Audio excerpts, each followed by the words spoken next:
Hello, this is Chef John from foodwishes.com with whole wheat ciabatta bread. That's right, they say the average cook can't make great artisan whole wheat bread at home. Well, I'm happy to report they is wrong, because this experiment to make a whole wheat version of our now famous ciabatta bread was just about a total success, and I know a lot of you requested this version, so I'm so happy it turned out, and this is how we did it. Alright, so we're going to start out a little differently than the classic ciabatta bread.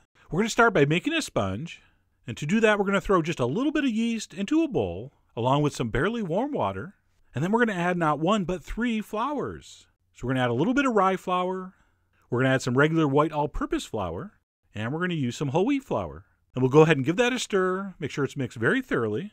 And while I'm doing that, this will be a great time to tell you that this is not going to be 100% whole wheat bread. We're going to use like a 50-50 blend of whole wheat flour and white flour, and I'll talk about why in the blog.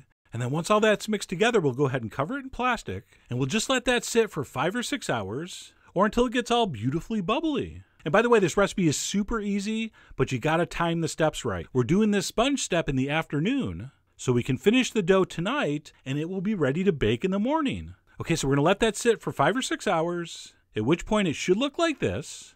You're gonna see lots of bubbles. You should have a very, very active yeast colony growing right now.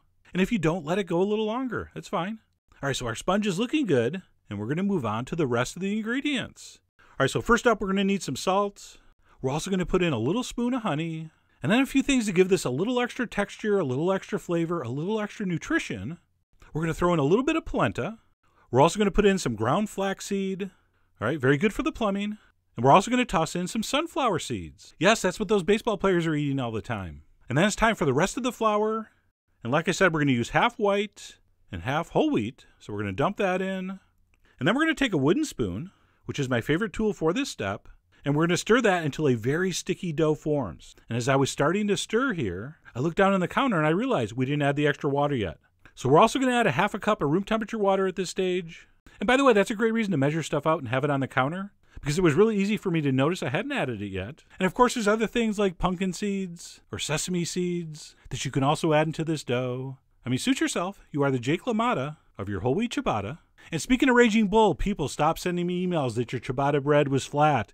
It's supposed to be flat. Ciabatta means slipper. It's an oval flat loaf, okay? So save your cards and letters. But anyway, we're going to mix that with a wooden spoon. And once it comes together, I want you to stir that for about 3 minutes until this forms, which is a very, very sticky, very wet dough ball, which really isn't even a dough ball. It's basically a dough lump.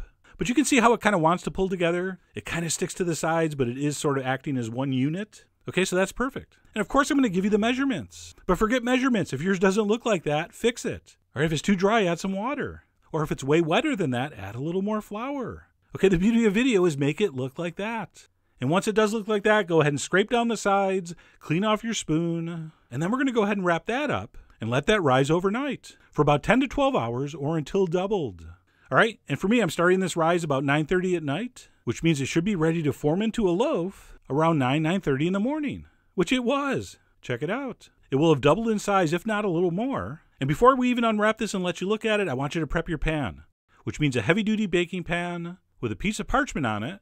And I like to sprinkle some cornmeal. That's optional, but I do like what it does to the bottom crust. And once your pan is prepped, then we can unwrap it and take a look. And you're going to see it's still extremely wet and sticky, but very light and bubbly. And you can see here, even though we didn't need it, it's still very elastic. There's a lot of gluten formation. So at that point, we're going to scrape it out of the bowl onto a floured work surface, lightly floured. We need this dough to stay very wet. All right, so you only want to use a minimum amount of flour on your hands and on the dough, just enough to work with it. And the only thing we need to accomplish in this step is to knock the air out of it, which pretty much is already done by the time you scrape it out, and form it into a smooth-surfaced oval loaf shape, which is what I'm doing here. And like all loaves of bread, if you do have a seam, have it end up underneath. And once you have something that's roughly in an oval shape, or anything similar to that's going to work, we're going to flop it over onto one hand and quickly transfer that onto our sheet pan. And then we're going to need to let this rise for about 1.5 hours until it doubles. And we're going to want to cover it. And what I like to use lately is floured plastic wrap. All right, so take some wrap and get it super floury, and then drape that over your loaf. And by the way, I really should have put flour down on the loaf. My plastic totally stuck to the top. So I'm actually going to give you some extra tips about that on the blog.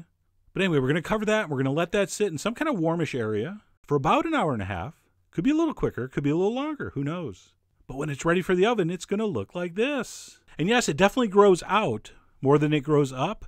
And the main reason is because we have such a moist dough, which is critical for the texture and taste. So that's actually perfect, except for the scars around here where the plastic stuck. But the good news is, once this stuff bakes, no blemishes will ever be seen. And at that point, we want to get our oven cranked up to 450 degrees. And then once that oven comes up to temperature and you're ready to pop it in, we want to go ahead and mist the top with water. All right, you've seen us do that in other bread videos. That's really going to help form that crust. And then once our oven is ready and it's reached 450 degrees, we're going to go ahead and pop our loaf in. Yes, I have a pan of water at the bottom. I usually do. But anyway, pop that in, and we're going to bake that at 450 degrees for about 30 to 35 minutes. And then every once in a while, maybe 2 or 3 times during the baking process, we want to open up the oven and give it a quick spray of water. That really is the secret to a great crust. All right, that's really going to give you that shiny, crusty, kind of blistered artisan loaf look. And if you've tried our baguette recipe, you know it works. So spray quickly, close it back up. And then, like I said, about 30 to 35 minutes, your whole wheat ciabatta bread should be done and look like this. Oh yeah, that's a handsome loaf. But anyway, let's just not stand around high-fiving ourselves. Let's go ahead and transfer this onto a cooling rack. And then I'm only going to say this once. You have to let this cool before you slice it. All right? Let me repeat that. You have to let this cool before you slice it. Completely cool. But once it is, go ahead and slice it up.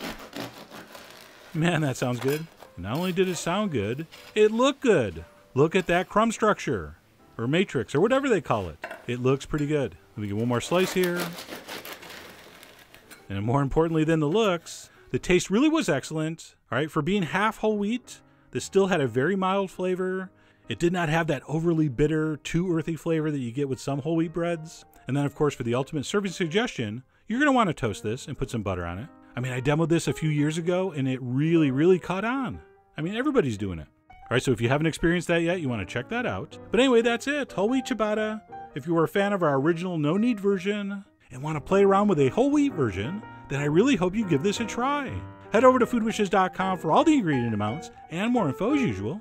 And as always, enjoy.